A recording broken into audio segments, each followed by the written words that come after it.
The State of the Union is weak. This is absolutely terrible timing that our president had. He'd be better off to cancel the darn thing. You know, Biden, you don't have to do one. What could he possibly say? It's going to be a master's class in delusion. Things are not good. Inflation's out of control. By the way, it's way more than 6%, right? There's some things at the store, you know, that are twice as much as they were just a year ago. That's not 6% inflation. If a can of beans went from 99 cents to $1.06, we'd be fine. It's not 6%. It's much worse than that. It's going to continue to get worse. And it's not Putin's fault. Gas prices here in California over $5 a gallon. Housing prices out of reach for most.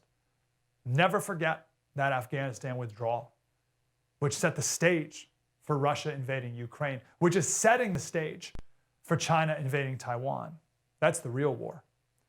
Meanwhile, our soldiers are often trans-inclusion training seminars. It's not a joke. They really are. There's a big Navy report not too long ago. And the whole thing was that we're not training for war. We're training in diversity seminars. We're weaker than ever. Monetarily, we're weaker than ever. As in, the world has never been closer to getting rid of the dollar as the reserve currency. Check out this graph right here. These are all the different reserve currencies that have happened over the last 1,000 years or so. We think that this would never happen. The dollar will always be the world's currency. I'm certain at this point, certainly at this rate, that I'll be telling my kids about the dollar to yuan exchange rate. But let us not be arrogant as the Venetians and as arrogant as the people of Florence and the people of Portugal and Spain and England, all of which at one point, for hundreds of years even, held reserve status with their currency and believed at the time that they were untouchable. If you were in Portugal in 1500, you talk to a Portuguese person, you say, oh, do you think you'll be the reserve currency forever? I think, of course, we'll be the reserve currency forever. We're Portugal, after all. We'll always be number one. Our dollar's never been weaker. Our military's never been more effeminate and feeble. Our foreign policy has no stick to it at all. Our educational, goodness, the effects of COVID, it's generational. The learning loss in kids won't be felt for years. So how's Biden going to spin this tonight? 5 ways. First, he will declare victory over COVID. And he'll do this whole, if it weren't for the steps that I took and the Democratic Party took, then we would not be where we are today.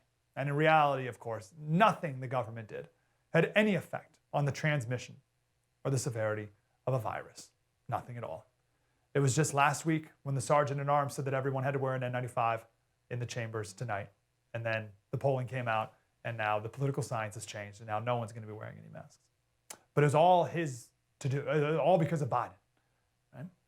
Number 2, he'll say the unemployment rate's never been lower. But of course, we know that the unemployment rate only counts people that are looking for jobs. But he's going to say that I created more jobs than ever before, more than any other president ever.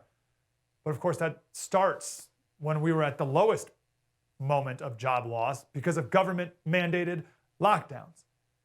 So we were like here, and then we dropped down because of the government, and now we're back up to here, and Biden's calling that job growth, thanks to him. Number 3, he'll say the kids are back in school. Sure, but with nothing resembling normal at all. At least not here in California. No extracurriculars, no sports, right? And the learning loss from the last 2 years, can they ever recover from? All we heard about from the left in the past is the beloved educational gap. Well, that gap has become a chasm because of them, because of the Democrats, because of Biden. He'll say, number 4, he'll say, thank goodness for our American Rescue Plan and Build Back Better. We saved small businesses in America. Total lie. Same people, same Fed who said there won't be any inflation. Well, there's a little inflation, but it's just transitory. And now they're freaking out and have no idea what to do.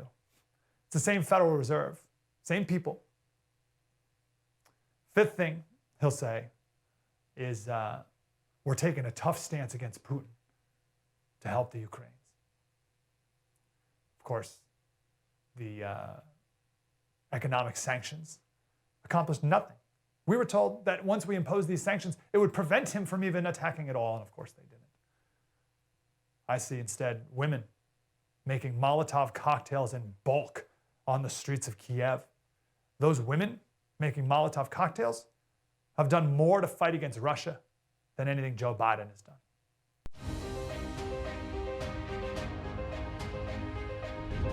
I have good news. I have bad news. Which do you want first? All right, whatever. I'm going to tell you what one first. The bad news is this. Joe Biden is going to be giving the State of the Union tonight. I know, that sucks. But there is good news to go with it. You know what that good news is? I'm covering it live all night. 9 p.m. Eastern time. Be right here on the 1st. We're going to cover the State of the Union our own way.